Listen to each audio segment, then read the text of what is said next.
Hello and welcome to Registry RunOnce's the 24th video as part of our Red Team Fundamentals mini-series. In the previous several videos, we have examined how to perform system enumeration. This is one of the most important parts of a Red Team assessment as we gain a better understanding of the system we are dealing with and where we should focus our efforts to achieve assessment objectives. However, before we do any of that, one of the first things that we should consider is establishing persistence within the system. We do not want to accidentally lose access to a system where we may have spent days trying to compromise, as all subsequent attempts, having lost our session, might prove fruitless. Therefore, in this video, we will discuss the fundamentals of persistence, its importance, and how we can achieve this using the registry run keys. As always, everything we teach in this video is purely for educational purposes. We accept no responsibility for your actions. Now, persistence is arguably one of the most critical phases of an assessment. Consider,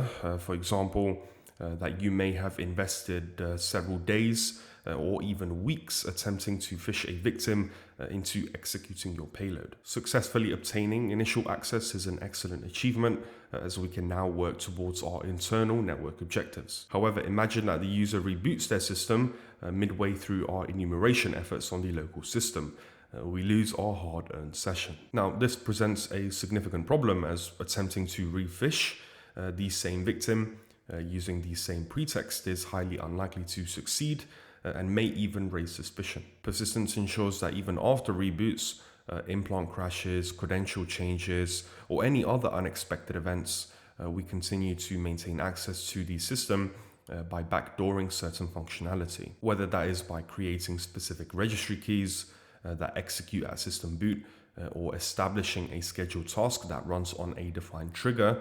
The key point is that regardless of how our implant terminates, the backdoors that we have established ensure that we can always regain access in one form or another. However, persistence is not solely about maintaining implant access in the traditional sense. For example, persistence could involve creating additional accounts within the domain that we could reuse without needing to interact with other accounts or deploy remote access tools to the system. For example, if we take a look at the persistence tactic on the att&ck framework, you'll see here we have numerous different techniques that relate to establishing persistence.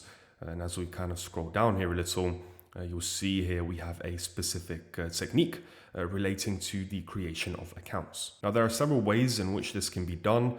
For example, you've got your local accounts, domain accounts, cloud accounts. However, the main purpose of such accounts is to establish a secondary means of credentialed access to avoid deploying any remote access tools on the target system and in general avoid any conflict between compromised accounts such as resetting their passwords or adding any other privileges beyond what they already have. So persistence truly is a matter of ingenuity. As demonstrated in the att&ck framework, although numerous techniques are documented, many others remain undocumented. Provided that a capability can be leveraged to execute code or commands, it could potentially serve as a means to embed our backdoor. This is the fundamental principle underpinning persistence techniques. However, when we are establishing persistence, there are several key considerations we must take into account. One is the method we are using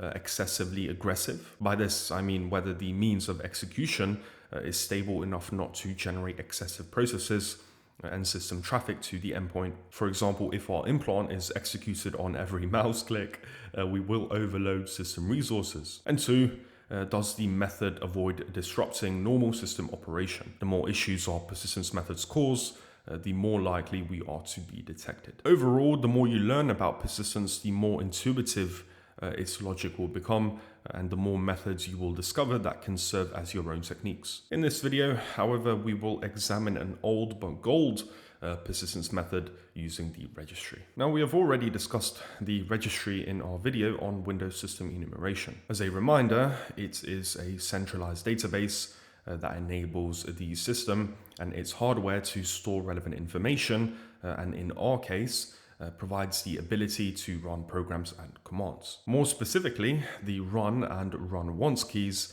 are executed every time a user logs on. You'll see that both are pretty much configured in the same manner However, there are two key distinctions between them. Firstly, the run key executes whenever a user logs onto a system. Run once, conversely, executes only once, after which the key is deleted. This means that for persistence purposes, run is typically the preferred choice, as it ensures that our session is re-established on each occasion rather than just once. In theory, you could also use run once, but you would have to reset the key on every new execution, which is just tedious. The second distinction lies in the hives where they are located. Both can be found under the HKCU and HKLM hives. When under the HKCU hive, the registry key will only execute as the current user under which the key was created. And because every user has their own copy of the HKCU hive, it is independent of any other user's hives on the system. On the other hand, when under the HKLM hive,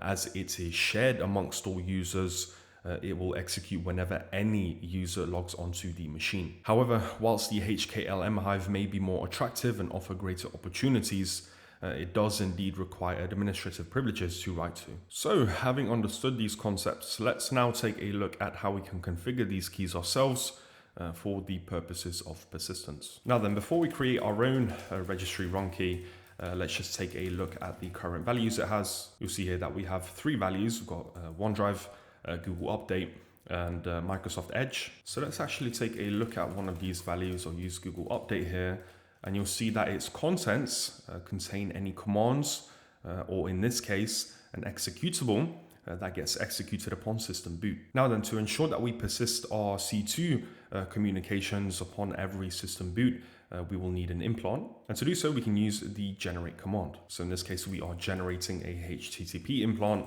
with the endpoint of server.hackerforce.io, and we are saving the implant within our payloads directory. And once generated, we can upload it to the target system because the command we are executing will already require the file being present. And then to write our own registry value, we can use the registry command's write argument. Now, the command is pretty simple. We will have to specify the path to the registry key under which we are writing our value, and then obviously give it a name. But the most important point here is the type of value we are writing. Now, Sliver supports several different types. You've got your standard 4-byte integer, 8-byte integer. You can even write the value in binary if you wish, but the value that should be present within the registry's run key should be a string. And this string will point to the path of our Sliver implant that will be executed upon boot. Now, to specify the type explicitly, you can use the T switch, and you'll see here by default, it is already a string. So let's start building out our command. Use the registry command with the write argument, specify the HKCU hive, and then specify the type as a string. And then we will need to specify a value we are creating. So in our case here, you can see the value is persistence. And then last but not least, we will have to specify the command, or in our case, the path to the executable we will be executing upon system boot. Okay, once the command is ready, we can create the registry value. And then before continuing, let's just confirm that our registry key has been created. And as you can see here, indeed it is so. Now there will be a time when our implant dies. As you can see here, Sliver is currently reporting as our implant being dead. And obviously we can't understand why here, but given some time, you will see that our session reestablishes itself. And this is because we have set up persistence where in the case of such unexpected events, we would regain our access because we have established a backdoor. And then as with the previous implant, we can interact with the session